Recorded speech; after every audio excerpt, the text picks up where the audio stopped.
360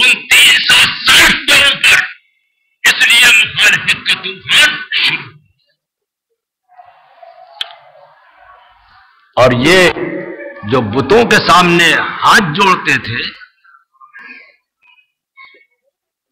یہ صحیح معنوں میں ان کو خدا نہیں سمجھتے تھے، پھر کیا سمجھتے ہیں؟ اس لیے خدا ان کو اگر سمجھتے تو قرآن مجید صاف کہہ رہا ہے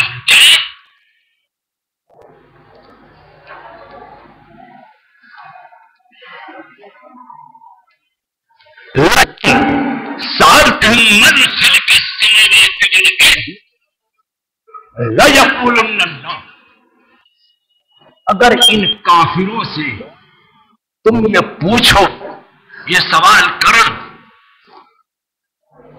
کہ اس زمین اور آسمان کا پیدا کرنے والا کون ہے؟ عجیب و غریب بات کہ اگر ان کافروں سے جنہوں نے بت بنائے ہیں، ان سے تم پوچھو کہ زمین اور آسمان کا پیدا کرنے والا کون ہے، تو ان کا جواب ہے لا یقولون اللہ۔ اس کا مطلب کہتا ہے کہ زمین اور آسمان کا پیدا کرنے والا اللہ۔ تو جب زمین اور آسمان کا پیدا کرنے والا اللہ ہے تو پھر یہ بت کیا ہے؟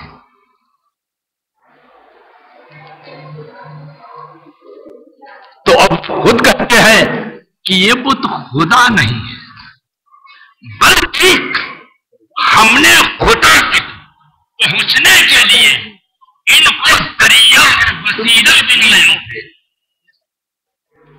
بھائی یہی چیز آپ کو ملی تھی، ذریعہ وسیلہ بنا، تو ان کے پاس ایک جواب ہے، کیا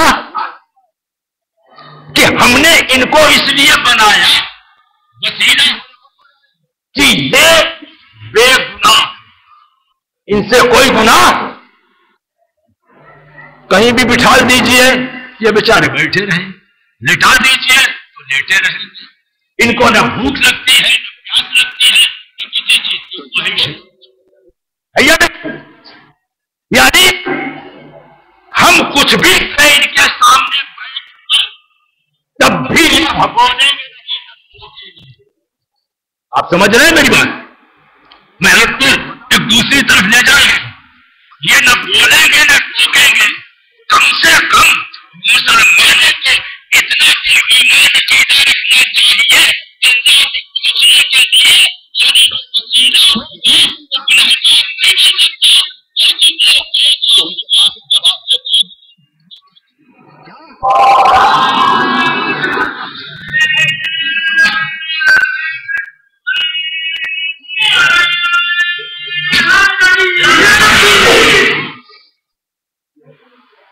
اگر کسی بت کے سامنے بیٹھ کر کوئی شراب پیے تو کیا بت بولے گا یہ حرام؟ کوئی جوئے کھیلے تو بولے گا جی؟ تو اس لیے ایسے کو مانو کہ جو نہ بولے نہ روکے نہ ٹوکے، ہماری جو اب صرف میں اشارہ کروں گا، سمجھنا آپ کا کام۔ رسول اللہ جاتے وقت اس دنیا سے گمراہ سے بچنے کے لیے کیا چھوڑ گئے تھے؟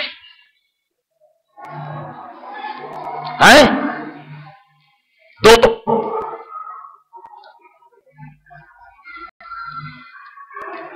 ایک اللہ کی کتاب، دوسرا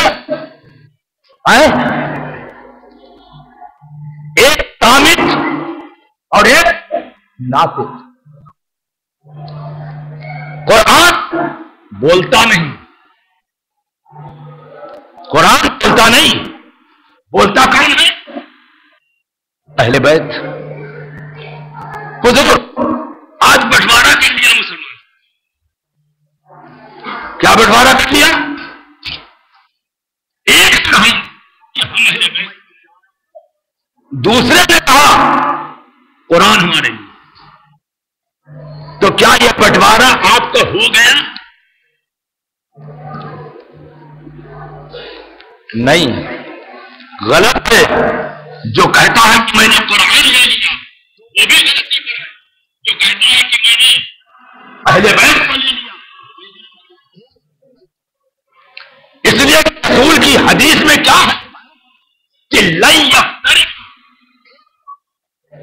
یہ دونوں ہرگز ہرگز الگ نہیں، یعنی جس کو لینا تو وہ دونوں کو لینا اور نہیں لینا ہوگا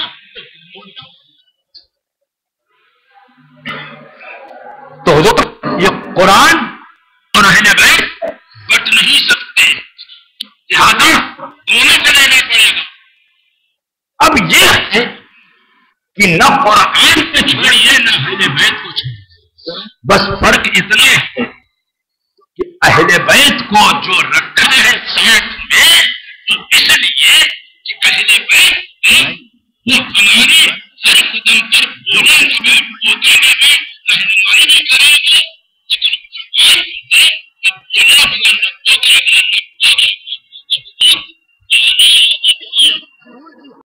کہ ایسا بولو کہ جو نہ بولے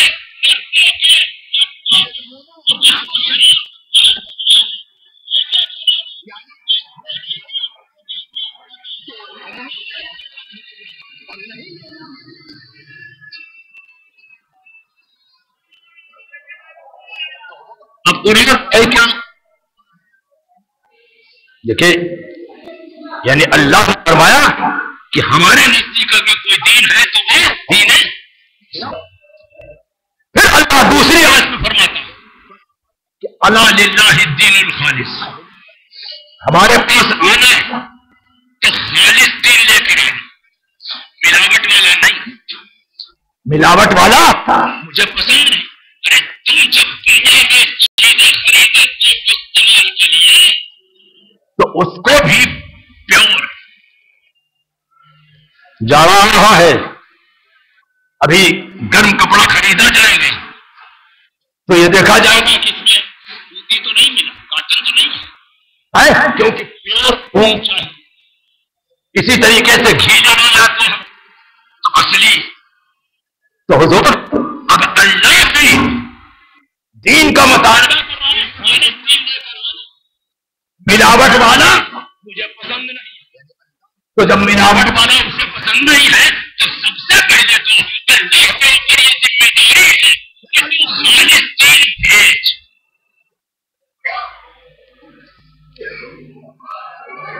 اسی لیے ہم نے کسی غیر معصوم کے ذریعے سے دین کا پیغام نہیں پہنچایا، بلکہ آدم سے لے کر اور رسول خدا تک جتنے بھی ہیں پیغام لے جانے والے وہ سب کے سب معصوم ہیں، اس لیے کہ ہمارے پیغام میں کوئی تبدیلی نہیں کر سکتے۔ یہ اور بات ہے کہ نبی کی وفات کے بعد اس دین میں ملاوٹ شروع ہوئی، اور اگر نہ ہوتی تو جی قرآن ایک ہے، اللہ ایک ہے، رسول ایک ہے، خانہ کعبہ ایک ہے، لیکن آج یہ فرقہ میں کیوں بٹا ہوا ہے؟ فرقوں میں کیوں بٹا ہے؟ بس یہ ہے کہ اب کسی نے بانٹ دیا، کسی نے بانٹ دیا اور بڑھتے چلے جا رہے۔ ایک آدمی 73 حضور نے خود فرمایا، تو حضور میں عرض کر رہے ہیں کہ اللہ نے قرآن مجید میں تمام چیزوں کا ذکر کر وہ چیز چھوٹی نہیں، اور قرآن کے ساتھ جو ہے وہ اہل بیت۔ اب یہ ہے کہ دونوں وزن بھی برابر ہے، دونوں کا وزن بھی برابر ہے، اہل بیت بھی اور قرآن۔ فرق اتنا ہے کہ وہ صامت ہے یا ناطق ہے۔ لیکن یہ بتائیے اس کتاب کا وارث ہے کون؟ کتاب کا وارث ہے کون؟ ہم آپ ہیں؟ اللہ نے نام نہیں لیا، لیکن اتنا ضرور قرآن مجید میں ذکر کیا ہے، ہم نے اس کتاب کا وارث بنایا ہے، چن لیا ہے، یعنی بندوں میں سے۔ اب وہ بندے کون ہیں؟ وہ بندے کون ہیں جو اس کے وارث ہیں؟ اور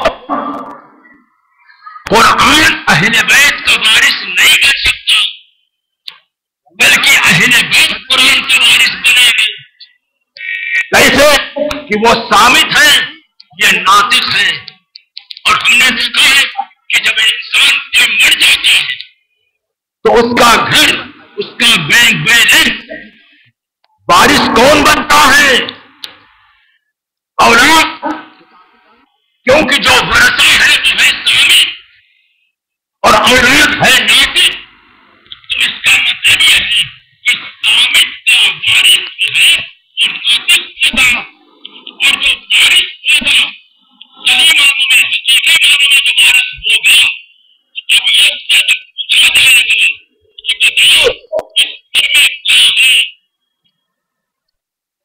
اس گھر میں کتنے روم ہیں، اس گھر میں کتنی الماری ہے، اس گھر میں کتنے ٹیبل ہیں، اس گھر میں کتنا سوفا ہے، اس گھر میں کتنے دروازے ہیں، کتنی کھڑکی ہے، تو ہم صحیح معنوں میں گھر کا خرید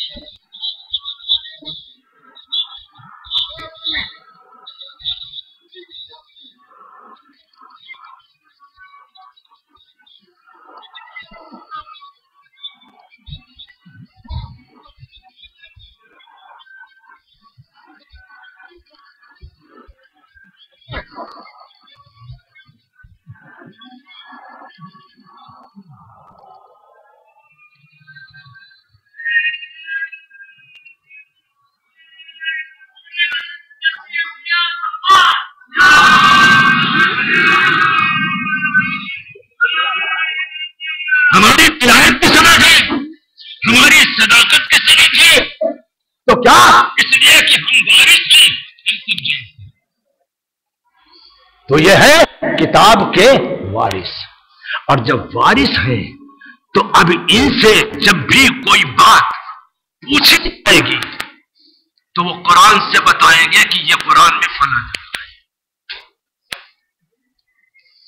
جگہ قرآن مجید میں یہ ہے،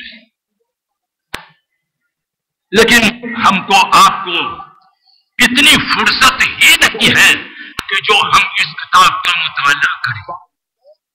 ہاں، ہر گھر میں موجود ہے، کاہے کے لیے؟ زینت کے لیے، گھر میں برکت ہوگی، اور اتفاق سے کوئی بیمار پڑ گئے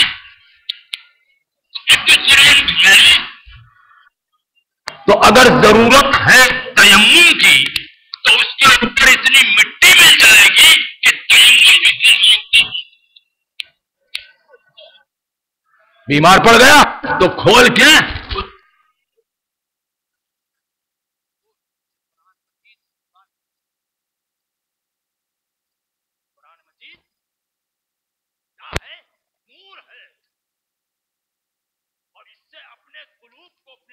کو روشن اور منور کیجیے، اور اللہ نے اس کو بھی نور کہا، اور جن کے اوپر نازل کیا وہ بھی کیا ہے؟